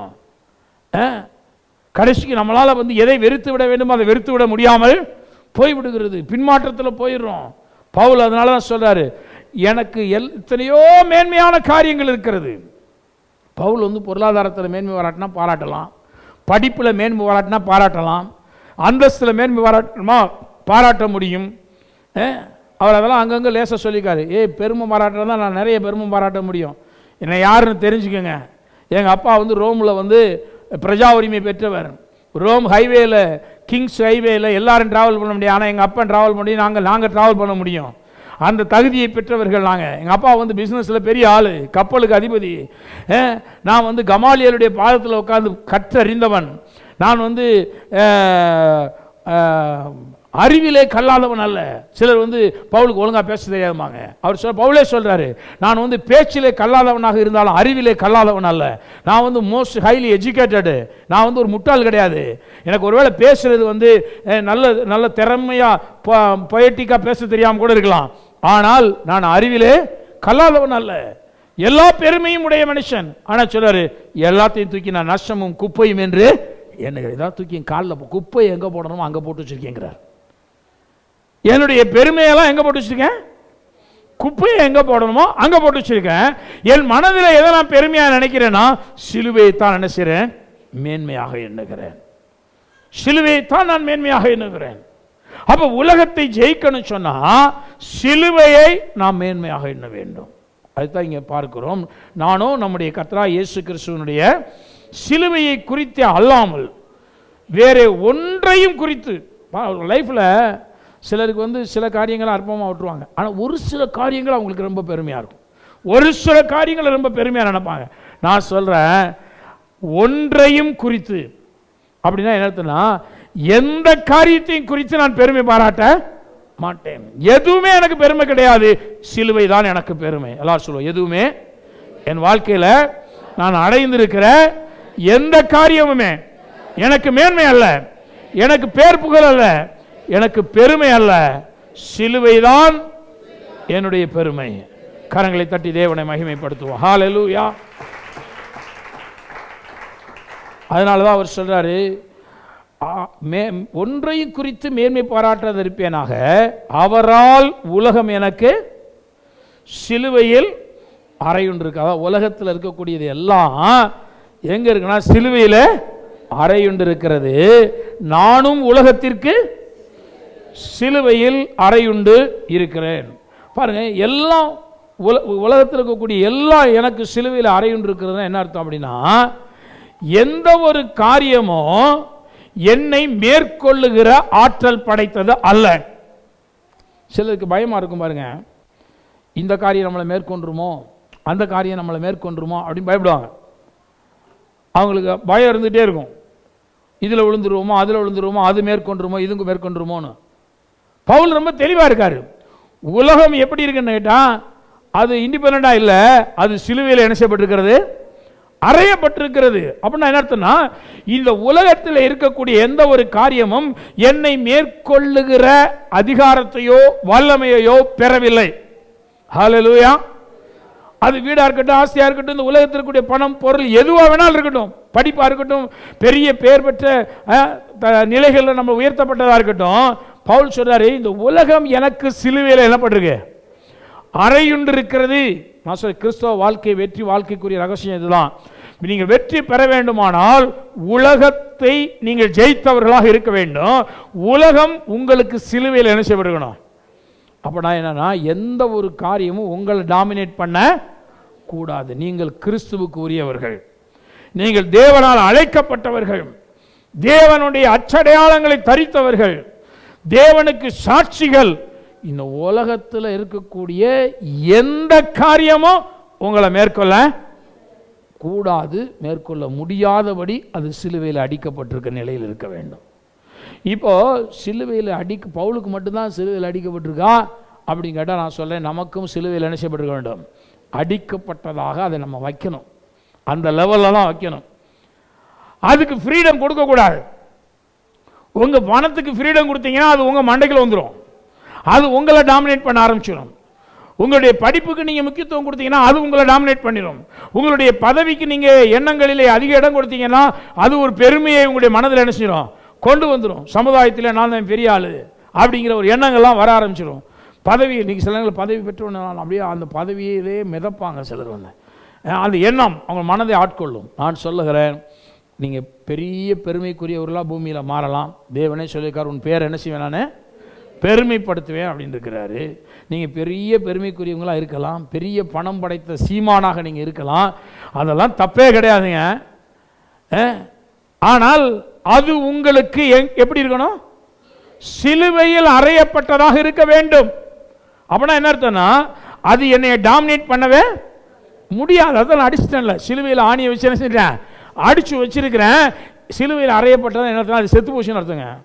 இப்போ சிலுவையில் அரைஞ்சாங்கன்னா என்ன சொன்னாங்க, அங்கே எதுக்காக அறையிறாங்க? கொல்றதுக்காக அறையிறாங்க. அப்போனா என்ன அர்த்தம்னா, என்னையை பொறுத்த மட்டும் இந்த ஐஸ்வர்யம் செத்து போனது, அது என்கிட்ட இருக்கு. ஆனால் என்னையை பொறுத்த மட்டும் அது என்னை டாமினேட் பண்ண முடியாது. அது என்னை டாமினேட் பண்ண, ஏன்னா அது பவர்லெஸ் ஆயிடுச்சு. இப்போ சிலுவையில் அடிச்சாச்சுன்னா என்ன அர்த்தம்? செத்து போச்சுன்னு அர்த்தம், பவர்லெஸ்ன்னு அர்த்தம். அப்போ இப்போ என் பணம் என்னை என்ன செய்ய முடியாது, என் மண்டைக்குள்ள வந்து என்னை டாமினேட் பண்ண முடியாது. என்னுடைய பதவி என் மண்டைக்குள்ள வந்து என்னை டாமினேட் பண்ண முடியாது. என்னுடைய பொருளாதார நன்மைகள் எதுவாக இருந்தாலும், உலகத்தில் இருக்கிற பேர் புகழ் ஐஸ்வர்யம் எதுவாக இருந்தாலும் அது என்னை மேற்கொண்டு என்னை ஆளுகை செய்ய முடியாது. அது சிலுவையில் அடிக்கப்பட்ட நிலையில் இருக்கிறது. அப்படி அங்கே வைங்கிறார். இப்போ இன்னொன்று சொல்றாரு, நானும் உலகத்திற்கு, அழகா சொல்றாரு பாருங்க. இப்போ அது என்னை மேற்கொள்ள முடியாது, நானும் உலகத்திற்கு சிலுவையில் அறையுண்டிருக்கிறேன். இப்போ இதெல்லாம் அர்த்தம்னா, நானே ஒரு செத்து போன மனுஷன், என்னை வச்சு நீ என்ன செய்ய முடியும்? செத்தவன் பாவத்துக்கு நீங்களாகி இருக்கிறான். பைபிள் வசனம் இருக்கு இல்லையா, செத்து போனவன் அவனால் பாவம் செய்ய முடியாது, செத்தவன் பாவத்துக்கு நீங்களாகி இருக்கிறான். அதனால தான் எதை குறிக்கணும், எந்த ஒரு கிரியையும் அவனால் செய்ய முடியாது, அவன் செத்து போயிட்டான்ல. அப்போ உலகத்துக்கு நான் சிலுவையில் அறையுண்டிருக்கிறேன்னு சொன்னால், இந்த உலகம் எதையாவது என்னை செய்ய வைக்க நினைச்சாலும் செய்ய வைக்க முடியாது. நான் எப்படி ஆயிட்டேன்? உலகத்துக்கு செத்தவனா, சிலுவையில் அறையுண்டவனா மாறிட்டேன் அப்படிங்கிறார். அப்போ உலகத்தை ஜெயிக்கிறதுக்கு இந்த ரெண்டு பாட்டு அவசியம். ஒன்று, நான் எல்லாவற்றையும் இந்த உலகத்தை சிலுவையில் அறைய வேண்டும். எனக்கு உலகம் சிலுவையில் அறையுண்டிருக்கிறது, உலகத்துக்கு நான் சிலுவையில் அறையுண்டிருக்கிறேன். ஆகவே உலகம் எதையாவது என்னை செய்ய சொன்னால் என்னால் செய்ய முடியாது. காரணம், நான் உலகத்துக்கு என்ன செஞ்சிட்டேன்? செத்துட்டேன். நான் சிலுவையில் அறையுண்டிருக்கிறேன் அப்படிங்கிறார். அப்போ இதெல்லாம் நம்ம நல்லா புரிந்து, இந்த உலகத்தை ஜெயிக்கணும்னா இந்த மனநிலை அவசியமானது. இந்த மனது தாங்க நம்ம வெற்றியும் தோல்வியும் நம்முடைய மனதில் எண்ணங்களில் தான் இருக்கிறது. உலகத்தை ஜெயிப்பதும் உலகத்திற்கு முன்னாடி தோற்று போகிறதும் நம்முடைய எண்ணங்களில் தான் இருக்குது. அதனால தான் சிலுவையை குறித்த அந்த சிந்தை எப்பொழுது நமக்கு என்ன செய்யணும்? உண்டாயிருக்க வேண்டும். சிலுவையை குறித்த அந்த சிந்தை, தியானம் நமக்கு அதிகமாக மனதில் இருக்க வேண்டியது அவசியமானதாக இருக்கிறது. அதனால தான் நான் வந்து உலகத்துக்கு சிலுவையில் அறையுண்டு இருக்கிறேன் என்று சொல்றார். 15 பாருங்க, வெற்றியின் ரகசியத்தை பற்றி அவர் சொல்லும் பொழுது என்ன சொல்றாருன்னா, புது சிருஷ்டிதாயா காரியம் அப்படிங்கிறார். புது சிருஷ்டிப்பு, உன்னுடைய வெற்றியின் ரகசியம் என்ன? பவுல் சொல்றாரு. பவுல் மட்டும் எப்படி வெற்றி பெற்றாரு? ஏன் அவருக்கு டெம்டேஷனே இல்லையா? அவருக்கு பிரச்சனையே இல்லையா? அவர் மட்டும் எப்படி வெற்றி சிறந்தார் அப்படின்னு சொன்னால், அவர் சொல்றாரு, சீக்ரெட்டுங்கிறது வந்து பானகைன் எக்ஸ்பீரியன்ஸ் தான், புது சிருஷ்டிப்பு தான், புது சிருஷ்டியே காரியம். அதனால தான் நான் சொல்கிறேன், தேவனால் யோவானா ஆத்தான் சொல்கிறாரு, இங்கே பவுல் எழுதும் பொழுது என்ன சொல்கிறாரு? ஆத்தான் சொல்கிறாரு, தேவனால் பிறப்பதெல்லாம் உலகத்தை ஜெயிக்கும். இங்கே பவுல் சொல்லும்போது சொல்கிறார், என்னுடைய வெற்றியின் ரகசியம் என்னன்னா, புது சிருஷ்டியே காரியம். மறுபடியும் பிறந்தவன், நான் ஒரு புது சிருஷ்டி அப்படிங்கிற அந்த நிலையில் நீங்கள் இருந்தால் நீங்கள் நிச்சயமாகவே உலகத்தை என்ன செய்வீங்க? ஜெயிப்பீர்கள். இப்போ கொலோசியர் 2ஆம் அதிகாரத்துக்கு வருவோம் பாருங்க. கொலோசியர் 2ஆம் அதிகாரம்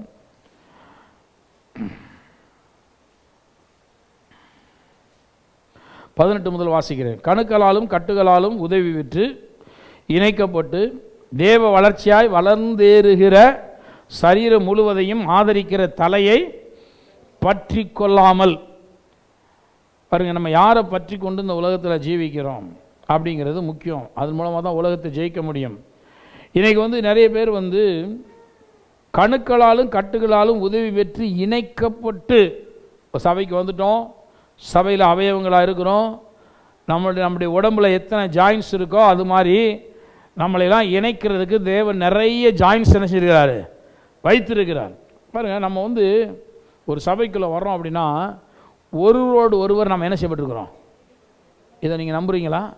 சிலர் வந்து நான் சபைக்கு மட்டும் வருவேன், எனக்கு இந்த சபையிலுக்கு மற்ற யாருக்கும் சம்மந்தம் கிடையாது, நான் யாரோடையும் ஒட்ட மாட்டேன். இல்லை, தேவன் உங்களை எங்கேயாவது ஜாயின் பண்ண வைக்க விரும்புகிறார். உங்களை இண்டிபெண்ட்டாக விடறதுக்காக உங்களுக்கு வந்து சபையை வைக்கலை தேவன். சபை என்பது ஒரு கூட்டுப்பொருள். நிறைய தனித்தனியாக இருக்கக்கூடிய அவயவங்களாக இருக்கிறவங்களும் ஒன்றாக இணைக்கப்பட்டு கட்டப்பட்டு அதுக்கு தான் தலையாக இயேசு என்ன செய்கிறாரு, இருக்கிறாரு இல்லையா? எபேசியரில் சொல்லப்பட்டிருக்கு இல்லையா, எல்லாவற்றுக்கும் தலையாகிய கிறிஸ்து அப்படின்னு நம்ம பார்க்குறோம். வந்து எல்லாம் நம்ம எல்லாத்தையும் ஒன்றா கூட்டி கட்டி எல்லாவற்றாலும் நிரப்புகிறவருடைய நிறைவாகிய சரீரமாகிய சபைக்கு அவரை எல்லாவற்றுக்கும் மேலாக தேவன் நினைச்சார் தலையாக. கிறிஸ்து தலை அப்படின்னா நம்ம எல்லாரும் கை காலு கண்ணு காது இருதயம் ஏதாவது ஒரு பாட்டில் நம்ம என்ன செய்யப்பட்டிருக்கோம், வாக்கியப்பட்டிருக்கோம். சரி, இப்போ வந்து நான் இருதயமாக இருக்கேன் அப்படின்னு சொன்னால் இருதயம் தனியாலாம் வேலை செய்ய முடியாது. இருதயம் அதனுடைய வேலை செய்யும்போது அதுக்கு இரத்த குழாய்கள் தேவைப்படுது. அங்கே இரத்த குழாய்களுடைய கனெக்டிவிட்டி அவசியமாக இருக்குது இல்லையா? நரம்புகள், சதைகள், இதெல்லாம் இரத்த குழாய்கள், இதெல்லாம் என்ன செய்ய வேண்டியிருக்கு, அவசியமாக இருக்குது. அது இருந்தால் தான் இருதயம் ஒழுங்காக வேலை செய்ய முடியும். இல்லாட்டா இருதயம் துடிச்சிக்கிட்டே இருந்து என்ன பிரயோஜனம்? அப்போது வேதம் அதுதான் சொல்லுது, நம்ம எல்லாரும் எப்படி இருக்கோம்னா கணுக்களாலும் கட்டுகளாலும் உதவி பெற்று இணைக்கப்பட்டு, எல்லாம் சொல்ல, நான் சபையிலே மற்ற அவயவங்களோட இணைக்கப்பட்டு இருக்கிறேன், நான் தனியாக அல்ல. அப்போ நீங்கள் நல்லா இயங்குறீங்கன்னா உங்களுக்கு எப்படி ஒரு சரீரத்தில் ஒரு பாட்டு நல்லா இயங்கணுன்னா ஒரு ரத்தத்தை எடுத்துகிட்டு ஒன்று நாள் கொடுக்குது, நரம்பு இணைக்கிறது, அதை இப்படி ஒவ்வொன்றும் ஒரு வேலையை செஞ்சு என்ன செய்யுது, அது கொடுக்கறதுனால தான் இன்னொரு அவயவம் ஒழுங்காக என்ன செய்ய முடியுது, வேலை செய்ய முடியுது. அப்போது சபையில் இருக்கிறீங்கன்னா நீங்கள் நல்லா இருக்கிறீங்கன்னா உங்களுக்காக இன்னும் நிறைய அவயவங்கள் வேலை செய்து கொண்டிருக்கிறது. ஆமென். நீங்கள் நல்லா இருக்கீங்கன்னா உங்களுக்காக இன்னும் நிறைய வேலை அவயவங்கள் என்ன பண்ணுது. சிலர் நினைக்கிறோம், நான் பண்ணின வேலையினால தான் நான் பிழைக்கிறேன், நான் என்னால் தான் பிழைக்கிறேன். நான் சொல்லி நீங்கள் உங்களால் பிழைக்கலை. நீங்கள் சபைக்கு உட்பட்ட மனிதர்கள் என்றால் ஏதோ ஒரு ரீதியிலே மற்றவர்களோடு நீங்கள் இணைக்கப்பட்டிருக்கிறீர்கள். நீங்கள் நன்றாய் செயல்படுவதற்கு, நன்றாய் சுதந்திரிப்பதற்கு, நன்றாய் வாழுவதற்கு, நன்றாய் வெற்றி சிறப்பதற்கு, உங்களுடைய வெற்றிக்கு இன்னும் அநேக அவயவங்கள் உழைத்து கொண்டிருக்கிறது. இந்த உண்மையை ஒவ்வொரு கிறிஸ்தவனும் உணரணும். நிறைய பேர் இருக்காங்கன்னா ஊழியக்காரங்க கூட இவனுடைய ஆசீர்வாதத்துக்கு காரணம் கிடையாது. நான் கர்த்தரை தேடினேன், நான் ஜெபம் பண்ணினேன், நான் உழைச்சேன். நான் சொல்கிறேன், நீங்கள் முழுசாக தப்பான நினைவுகளை உடையவர்களாக இருக்கிறீர்கள். முழுசும் தப்பு, சத்தியத்தை அறியலை, உலக ஞானம் உங்களுக்குள்ள வேலை செய்யுது. நானும் பிதாவும் நான் நேராக பிதாட்ட கேட்டனாக்கும் எனக்கு நேராக அங்கேருந்து கொடுத்துட்டாராக்கும். நான் சொல்கிறேன், இல்லைங்க, இது பொய், இது சத்தியம் கிடையாது, இது பிசாசுனுடைய பொய். ஒரு மனிதனை தனிமைப்படுத்துவதற்கு அவன் விதைக்கிற விதை. நீ பாட்டுக்கு நல்லா இருக்க, நீ எதுக்கு அடுத்தவங்களை சாரணும், நீ பேசாமல் இயேசுவை கும்பிட்டுட்டு நீ பாட்டு போயிட்டுரு, யாரையும் சார்ந்து கொள்ளாத. உடனே நினைக்கிறானா, நான் என்னுடைய வெற்றிக்கு என்னுடைய உழைப்பும் நான் ஜெபம் பண்ண ஜெபமும் தேவன் தான் எனக்கு இது எல்லாத்தையும் கொடுத்தாராகும், இதுக்கு யாருமே காரணம் கிடையாதுங்கிற மாதிரி நினைக்கிறாங்க. ஆனால் நான் சொல்ல, ஒரு சரீரம் நன்றாக இருக்கிற, சரீரத்தினுடைய ஒரு அவயவம் நன்றாக இருக்கிறது என்றால் மற்ற அவயவங்களோடு அது முதலாவது இணைக்கப்பட்டு இருக்கிறது. எத்தனை பேர் இணைக்கப்பட்டிருக்கீங்க? ஆமென். மறந்துடாதீங்க, நீ இணைக்கப்பட்டிருக்கிறதுனால தான் மற்ற அவயவங்கள் செய்ய வேண்டிய வேலையை அது செய்கிறதுனால நீங்கள் நல்லா இருக்கீங்க. அந்த இணைப்பு ரொம்ப முக்கியம். ஆனால் நிறைய நேரங்களில் இந்த இணைப்பையும் மறந்துடுறாங்க, தலையையும் மறந்துடுறாங்க. அதுதான் அவர் சொல்கிறார், கணுக்களாலும் கட்டுகளாலும் உதவி பெற்று இணைக்கப்பட்டு தேவ வளர்ச்சியாய் வளர்ந்தேறுகிற சரீரம் முழுவதையும். ஒரு சபை வளருகிறது, மக்கள் பெருகிறார்கள், சபை பெருகி கொண்டு போகிறது அப்படின்னு சொன்னால் வேதம் சொல்லுகிறது, வளர்ந்தேறுகிற சரீரம் முழுவதையும். அது எது ஆதரிக்குதான்? தலை தான் ஆதரிக்கு. பாருங்க, தலையை வெட்டியாச்சுன்னா முடிஞ்சு போச்சுக்காது. கையை வெட்டியாச்சுன்னா கூட 2 கை இருந்தால் ஒத்த கை உள்ளவனா என்ன செய்யறான்? ஏன் 2 கையும் இல்லாமல் கூட உலகத்தில் வாழ்கிற மனுஷங்களை பார்க்குறோம். ஏதோ ஒரு முயற்சியில் 2 கை இல்லாட்டினா கூட காலை கூட வச்சு என்ன செய்யறான்? சாப்பிட்டுட்டு என்னமோ வாழ்க்கை ஓட்டுறான். 2 கால் இல்லாட்டினா ஊர்ந்துக்கிட்டே கூட அவன் வாழ்கிறான். அந்த உலகத்தில் அப்படி வாழ்கிற மனிதர்கள்லாம் பார்க்குறோம். கால் இல்லைன்னு யாரும் செத்து போகிறது இல்லை. கால் இல்லாட்டினா கூட வாழணும்னு நினைச்சிடான், முயற்சிக்கிறான். எத்தனையோ நேரங்களில் சரீரத்துக்குள்ளே குளறுபடி வருது பாருங்கள். டாக்டர்கிட்ட போனால் சொல்கிறாங்க, உங்களுக்கு வந்து இப்போ கல்லீரல் இருக்குது, கல்லீரலில் வியாதி வந்துருச்சு, ஒரு கேன்சர் வந்துருச்சுன்னா சொல்கிறான் 60% கல்லீரலை வெட்டி எடுத்துடலாம், 40% கல்லீரல் இருந்தால் நீ பிழைக்கலாம் அப்படிங்கிறான். கல்லீரல் ரொம்ப முக்கியம், நம்ம சரீரம் முழுவதையும் கட்டுப்படுத்துகிற மிக ஒரு முக்கியமான ஒரு ஆர்கன். ஆனால் அது சொல்கிறான் அதில் கூட பாதியை என்ன செஞ்சிடலாம், பிரச்சனைனா வெட்டி எடுத்துகிட்டு நீ வாழலாம். 2 கிட்னி வச்சுருக்கா, எல்லாத்தையும் ஆண்டவர் பாருங்கள் ஸ்டெப்னி வச்சுருக்காரு பாருங்கள், எல்லாத்துலேயும் ஸ்டெப்னி. 2 கண், 2 கை, 2 கால், 2 கிட்னி, எல்லாம் டபுளாக. ஒன்று போனால் இன்னொன்று நினச்சிது, அது மேக்கப் பண்ணிக்கிறது, ஒன்று வச்சு வாழலாம். ஆனால் நான் சொல்கிறேன், எல்லாத்துக்குமே வாழ்கிறதுக்கு இணைப்பு என்பது அவசியமானது. அதான் முக்கியம். எதுவுமே தனியாக என்ன செய்ய முடியாது, வாழ முடியாது. இப்போ தலை போனால் வாழ முடியுமா? எல்லாம் இருக்குங்க, தலை ஒன்று தான் இருக்கு. ஆனால் தலையை வெட்டியாச்சுன்னு நினைச்ச முடியாது. அப்போ சரீரம் முழுவதையும் எது ஆதரிக்குது? அப்போ எதை தேவன் தலையாக வைத்திருக்கிறாரோ அதுக்கு நம்ம ரொம்ப முக்கியத்துவம் என்ன செய்யணும், கொடுக்கணும். தலைக்கு முக்கியத்துவம் கொடுக்கணும், அது ரொம்ப முக்கியம். தலையை வந்து நம்ம வந்து ஆதரிக்கிற தலையை என்ன செஞ்சிடக்கூடாது, விட்டு விலகிடக்கூடாது. ஆதரிக்கிற தலையை விட்டுறக்கூடாது. பாருங்கள், தலைவர் இயேசு தான். அவர் தலையை பற்றி கொள்ளாமல், தலையை பற்றி கொள்ளாமல்லாம் என்ன அர்த்தம் அப்படின்னா, இப்போ நம்ம தலைவர் இயேசு தான் இல்லையா, அவர் தான் ஆடுகளுடைய பிரதான மேய்ப்பர், தலைவர், எல்லாமே அவர் தான். தலையாகிய கிறிஸ்து அப்படிலாம் பார்க்குறோம். இப்போ தலையை பற்றி கொள்ளாமல்லாம் என்னென்னா, இந்த தலை என்ன சொல்லுதோ அதை என்ன செய்யணும். இந்த தலை என்னங்க பண்ணும், தலைக்குள்ள என்ன இருக்குது, மூளை இருக்குது. மூளை என்ன பண்ணும், கையை பிடிச்சி மம்பட்டி வெட்டுற மாதிரி வெட்டுமா போய், இல்லை உங்களுக்காக வண்டி ஓட்டுமா, இல்லை உங்களுக்காக சாப்பிடுமா, இல்லை உங்களுக்காக ஓடுமா? அது ஒன்று மட்டும்தான் செய்யும். என்ன பண்ணும், உத்தரவை பிறப்பிக்கும். தலை என்ன பண்ணும், அது உத்தரவு போடும். நீ இதை போய் இதை இந்த வேலையை செய்ய, காலா இதை நீ இப்படி பண்ணு, கையா நீ இதை இந்த வேலையை செய், கண்ணா நீ இதை பாரு, காதா இதை கேளு. ஒரு உத்தரவை தான் என்ன செய்யாது, அதை தாண்டி அது வேறு என்ன செய்யாது, பண்ணாது. அதுக்கு தான் ரொம்ப முக்கியத்துவம். ஆனால் அந்த உத்தரவு சரியில்லைன்னு வச்சுக்கோங்க, நம்ம உடம்பெல்லாம் நல்லா இருக்குது, இப்போ மூளை ஒரு உத்தரவும் போடலைன்னா சொல்லுவாங்க ரொம்ப கோமாவுக்கு போயிட்டாருங்க, பிரெயின் டெத்து, இனிமேல் சரீரமெல்லாம் இருந்து என்ன செய்யலை, ஒன்றுக்கும் பிரயோஜனப்படாத, பேசாமல் டொனேட் பண்ணிவிட்டு ஆளையும் புதைச்சிடலாம். ஏன்னா பிரெயின் டெத் ஆயிடுச்சு. நான் சொல்கிறேன், உங்கள் தலையினுடைய உத்தரவுகளை நீங்கள் மதிக்கணும். நமக்கு அறிஞ்சோ அறியாமல் நம்ம சரீரம் அப்படி தான் வேலை செய்யுது. மூளையை பற்றி தெரியாதவனுக்கு கூட மூளை வேலை செய்யுது. அவன் மூளை சொல்கிற மாதிரி தான் சரி என்ன செய்யுது, வேலை செய்யுது. மூளையே இல்லை, மூளை சொல்ல மூளை கட்டவேங்கிறாங்க. அவனுக்கு கூட மூளை தான் உத்தரவு போடுறது. ஏதோ ஒன்று செய்யணும்னா அந்த மூளை தான் வேலை செய்யுது. அவனுக்கு மூளையை பற்றி எதுவுமே தெரியாது, ஆனால் மூளை என்ன செய்யுது, வேலை செய்யுது. இப்போ இந்த உத்தரவுக்கு ஒரு மனிதன் அதை அவன் பற்றி கொள்ளாமல், பைபிள் வருது அப்படி, பைபிளுக்கு வரும். இப்போ சரீரத்தை வச்சு நம்முடைய சபையை பற்றி நம்மளை பற்றியும் தேவன் பேசுகிறாரு. இப்போ மூளையை பற்றி கொள்ளாமல் என்ன அர்த்தம்னா, இயேசுவனுடைய கட்டளைகளை பற்றி கொள்ளாமல். இயேசு என்ன பண்ணிருக்காரு, நமக்கு கமெண்ட்ஸ் கொடுத்துருக்காரு இல்லையா, பரிசுத்தமான கற்பனைகளை என்ன பண்ணிருக்காரு, கொடுத்துருக்கிறார், உத்தரவுகளை போட்டிருக்காரு. நிறைய பேர் இந்த இயேசுவனுடைய உத்தரவுகளை மதிக்கிறது கிடையாது. இயேசு என்ன சொல்லியிருக்காரு தெரியாது. வந்து உலக ஞானத்தின்படியாக உலகம் என்ன சொல்லுதோ, தாமூல என்ன சொல்லுதோ அது மாதிரி செய்யணும்னு நினைப்பான். அதுதான் இங்கே உள்ள பிரச்சனை. அதனால தான் நமக்கு நிறைய தோல்வி. இங்கே வேதம் சொல்லுகிறது, தேவனுடைய நம்மை ஆதரிக்கிற அந்த தலையினுடைய உத்தரவுகளை பற்றி கொள்ளாமல் மாயமான தாழ்மையினாலும் தேவதூதர்களுக்கு செய்யும் ஆராதனைகளினாலும் விருப்பமுற்று.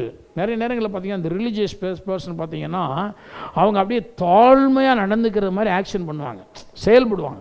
அப்படி ஆலயத்துக்கு வரும்போதே அங்கே வெளியிலேயே முழங்கால் போடுவாங்க, அப்படி படிக்கட்டுலாம் தொட்டு கும்பிடுவாங்க, அப்படி ரொம்ப பயபக்தியாக சில வேலைகள்லாம் என்ன செய்வாங்க, செய்வாங்க. அவங்க செய்கிறது பார்க்கும்போது ரொம்ப ஆச்சரியமாக இருக்குது. ஏன்னா அவங்க அந்த பக்தியை என்ன செய்வாங்களாம், அப்படி வெளிப்படுத்துவாங்க, தாழ்மை அப்படின்னு சொல்லிட்டு சாஷ்டாங்கமாக விழுந்து எல்லா வேலையும் பண்ணுவான். உருள சொன்னால் உருளுவான், விழ சொன்னால் விழுவான், எல்லாம் பண்ணுவான். ஆனால் வேதம் என்ன சொல்லுதுன்னா, ஆனால் அந்த அந்த விழுகிறானே அவன் ஒன்றை பற்றி கொள்ள மாட்டேங்கிறானா, எதை?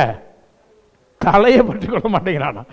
இவன் புத்திக்கு தோன்றபடி படிக்கடை தொட்டு கும்பிடுறான், காலில் விழுகிறான், எல்லா வேலையும் பண்ணுறான். ஆனால் தலை ஒரு உத்தரவு போடுது பாருங்க, அந்த உத்தரவு மட்டும் இந்த தாழ்மையான மனுஷர் நினைச்ச மாட்டேங்கிறாரு. நிறைய நேரங்களில் ரொம்ப தாழ்மையானவருங்க, ஆனால் அவர் உத்தரவு மட்டும் பற்றி கொள்ள மாட்டாருங்க. அதுதான் பிரச்சனை. நம்ம வெளியில் எதை பார்ப்போம்? இவங்க வெளியே காமிக்கிறது ஷோ, இந்த தாழ்மை, அப்படியே அது இது பயபக்தியின் வேஷம், இதெல்லாம் பார்க்கும்போது நமக்கு ரொம்ப ஆச்சரியமாக, ஐயோ என்ன தாழ்மையான மனுஷங்க, அவருக்கா இப்படி? நான் சொல்கிறேன், தாழ்மை பத்தாதுங்க, உத்தரவை பற்றி கொள்ள வேண்டும். உலகத்தை ஜெயிக்க வேண்டுமானால் தேவனுடைய கமெண்ட்ஸ் முக்கியம். வேதவசனம் சொல்லுகிறது, மாயமான தாழ்மையிலும் தேவதூதர்களுக்கு செய்யும் ஆராதனைகளிலும் விருப்பமுற்று. ரெண்டாவது இந்த வொர்ஷிப்பு கூட என்ன பண்ணுறாங்கன்னா, அவங்க வந்து தேவனை விட்டு விட்டு தேவதூதர்கள் சொன்னால் நாட் ஓன்லி ஏஞ்சல்ஸு, பரலோகத்தில் இருக்கக்கூடிய தேவதூதர்கள் இருக்காங்களே அவங்கள மட்டும் சொல்லலை. இப்போ நாங்கள் எல்லாருமே தூதர்கள் தான். யாரெல்லாம் மெசஞ்சர்ஸாக தேவன் வைத்திருக்கிறார் என்றால் அவருடைய செய்தியை கொண்டு போகிற அவருடைய பணியில் இருக்கக்கூடிய எல்லாரையுமே தேவன் தூதர்கள் என்று தான் வேதனை செய்து அழைக்குது. இப்போ ஆதி செயின்ஸ், இப்போ நிறைய பேர் வந்து பாருங்கள், பரிசுத்தவான்கள் என்று பேர் பெற்ற செயின்ட்டை ஆராதிச்சுட்டு இருக்காங்க. செயின்ட் ஆண்டனி, செயின்ட் சேவியர், இப்படி நிறைய செயின்ட்டெல்லாம் பார்க்குறோம். பைபிளில் வந்து நிறைய செயின்ட்டு, சீஷர்கள் மட்டுமல்ல, சீஷர்கள் அல்லாமல் இந்த உலகத்தில் செயின்ட்டு பட்டம் வாங்கினவங்க நிறைய பேர் இருக்காங்க இல்லையா? அவங்களெல்லாம் என்ன பண்ணுறாங்க, இவங்க போய் ஆராதனை பண்ணுறாங்க. ஆராதனை பண்ணுற நீ கிறிஸ்தவர்கள் வந்து இந்த செயின்ட்டுக்கு வந்து அவங்கள வந்து ஆராதிக்கிறாங்க. அவங்களுக்கு பொங்கல் வைக்கிறாங்க. என்ன வைக்கிறாங்க? அக்கடா வெட்டுறாங்க, கோழி வெட்டுறான்.